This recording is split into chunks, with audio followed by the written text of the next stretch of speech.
फारिस साहब, ये खुद कुश कहाँ से मिल जाते हैं? बाजार में मिलते हैं? देखिए, गुजारिश ये है कि आपने बिल्कुल ठीक कहा कि एक और पाकिस्तानी, एक और उम्मीदवार, एक और सियासतदान जो है वो रुखसत हो गया इस दुनिया से, इस दहशतगर्दी के हवाले से। अब ये 4-5 तो बड़े वाक़े हो गए हैं और 6-7 छोटे वाक़यात हैं जिसमें फायरिंग वायरिंग के इंसिडेंट्स भी हैं। ये कौन कर रहा है? ये जाहिर है कि जो पार्टियां कंटेस्ट कर रही हैं वो तो नहीं करेंगी ये, ना हमारे वो लॉ इन्फोर्सर्स करेंगे जो इस मुल्क में अमन की खातिर हर काम करने के लिए तैयार हैं।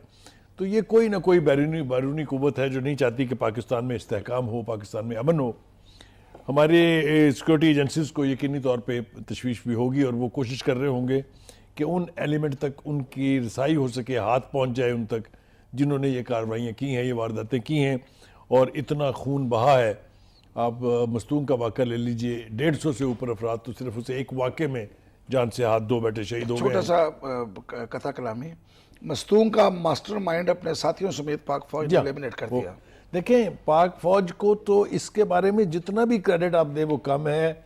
जो सूरत हाल 2013 के बाद थी, या जो जिस सूरत हाल में 2013 के इलेक्शन हुए थे, अगर पाकिस्तान की मुसल्लह अफवाज, पाकिस्तान की सिक्योरिटी एजेंसीज ना होती तो पता नहीं अब तक हमारा क्या अंजाम हुआ होता।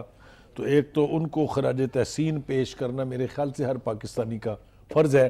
वो अपनी जानों के नजराने देते हैं तो हम चैन से सोते हैं, वरना आपको याद होगा नाजरीन के एक वक्त में ये कहा जा रहा था कि वो कुव्वतें जो पाकिस्तान पे काबज़ होना चाहती हैं वो सिर्फ कैपिटल से 60 किलोमीटर के फासले पर इंतज़ार में हैं कि किस वक्त जाके इस्लामाबाद पे कब्जा करना है। तो ये हमारी इन सिक्योरिटी एजेंसीज का और हमारी मुसल्लह अफवाज का ही कमाल है कि उन्होंने हमें अभी भी ऐसा माहौल मुहैया किया है कि हमारा